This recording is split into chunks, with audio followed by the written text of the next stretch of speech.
To improve your knowledge of the markets, focus on three things: opening bell, closing bell, and the bell icon.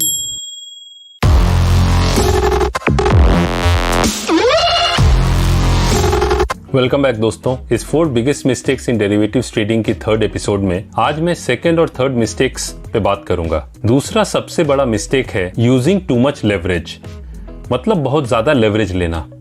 Simple words में आपके पास 50,000 रुपए हैं और आप 5 लाख से लेकर 20 लाख तक का पोजीशन ले लेते हैं। डेरिवेटिव्स में आप ऐसा कर सकते हैं, इसे लेवरेज कहते हैं। समझने वाली बात यह है कि मार्केट की वोलेटिलिटी उतने प्रॉब्लम्स ट्रेडर्स के लिए नहीं क्रिएट करती जितने प्रॉब्लम्स लेवरेज क्रिएट करता है। टेकिंग टू मच लेवरेज ये एक दोधारी तलवार है। यदि आपको तलवार चलाना आता है तो आप अपने आप को और अपने लोगों को बचा सकते हैं, लेकिन यदि नहीं चलाना आता है और फिर भी आप तलवार चलाते हैं तो आप खुद को जख्मी कर सकते हैं। बहुत लोग जो डेरिवेटिव्स यानी फ्यूचर्स ट्रेडिंग और ऑप्शंस को नहीं समझते हैं, उन्हें ये बहुत रिस्की लगता है, लेकिन जो रिस्क मैनेज करना सीख लेते हैं उनके लिए ये एक बहुत अच्छा ट्रेडिंग अपॉर्चुनिटी है। लॉसेस के लिए डेरिवेटिव्स ट्रेडिंग को ब्लेम करना वैसी बात हो गई कि जैसे ड्रंकन ड्राइविंग के लिए कार्स को ब्लेम करना। प्रॉब्लम डेरिवेटिव्स में नहीं है, प्रॉब्लम है उसे ना समझने में। जिस तरह आप क्रिकेट या फिर फुटबॉल खेलते हैं तो आप उसके रूल सीखते हैं, वैसे ही जब आप फ्यूचर्स या फिर ऑप्शंस ट्रेडिंग करते हैं तो उसके रूल्स भी सीख लीजिए, इससे आपको ही फायदा होगा। ज्यादातर ट्रेडर्स बहुत ज्यादा लेवरेज ले लेते हैं क्योंकि उन्हें इसकी उतनी अच्छी समझ नहीं है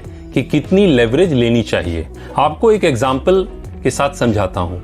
सपोज आपके पास 100 रुपए है, तो किसी भी एक ट्रेड में 2% से लेकर 5% तक का ही रिस्क लेना चाहिए। बहुत सक्सेसफुल ट्रेडर्स तो ये बोलते हैं कि 2% से ज्यादा का रिस्क किसी एक ट्रेड में लेना ही नहीं चाहिए। तो यदि आप डेरिवेटिव्स में सक्सेसफुल होना चाहते हैं तो लेवरेज को समझिए, अपने कैपिटल को प्रोटेक्ट करना सीखिए, क्योंकि एक बात आप समझ लीजिए, आप इस मार्केट में लंबे समय के लिए आए हैं और जीतने के लिए आए हैं, तो जल्दबाजी में मत रहिए। अब मैं तीसरी यानी 3rd biggest mistake of derivatives trading पे बात करूंगा और वो है failure to control risk. Risk control in derivatives trading optional नहीं है, ये जरूरी है। डेरिवेटिव्स ट्रेडिंग में यदि किसी ट्रेड में लॉस हो रहा है तो लॉस को बुक करके निकल लेने में ही भलाई है, लेकिन ये करना ज्यादातर लोगों के लिए मुश्किल है, क्योंकि हमें जिंदगी में ये सिखाया जाता है कि कोई भी मुश्किल आए तो उसका डट के मुकाबला करो। तो हम मार्केट में भी यही करने लगते हैं, जो हमारे लिए नुकसानदायक है। इसीलिए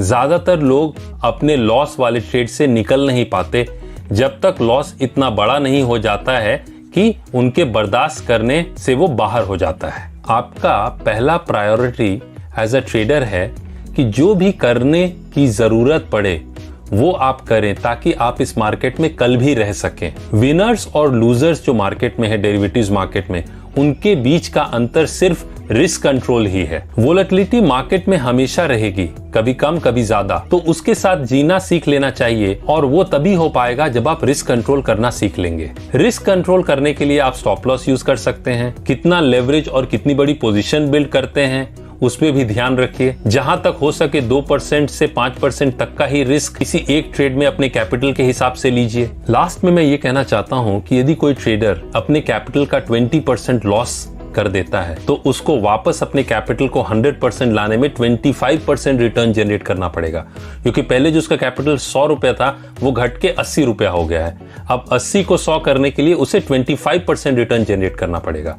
और यदि किसी ट्रेडर को 50% लॉस हो जाता है, मतलब 100 रुपीज उसका कैपिटल था, वो कैपिटल घट के 50 हो जाता है, तो अब उसे वापस 100 करने के लिए उसे 100% रिटर्न जनरेट करना पड़ेगा। इसलिए हर एक ट्रेड लेने से पहले उसमें आप कितना रिस्क ले रहे हैं इस बात पे जरूर ध्यान दीजिए, इससे आपको बहुत फायदा होगा। बहुत कम लोग आपको रिस्क मैनेजमेंट के बारे में बताएंगे, सब आपको सिर्फ एंट्री और एग्जिट ही बताएंगे, लेकिन रिस्क मैनेजमेंट उतना ही जरूरी है जितना जरूरी हमारे जिंदगी में ऑक्सीजन है। आज के लिए इतना ही दोस्तों। Wish you happy trading and stay safe. जल्द मिलते हैं, तब तक के लिए अलविदा। Thank you.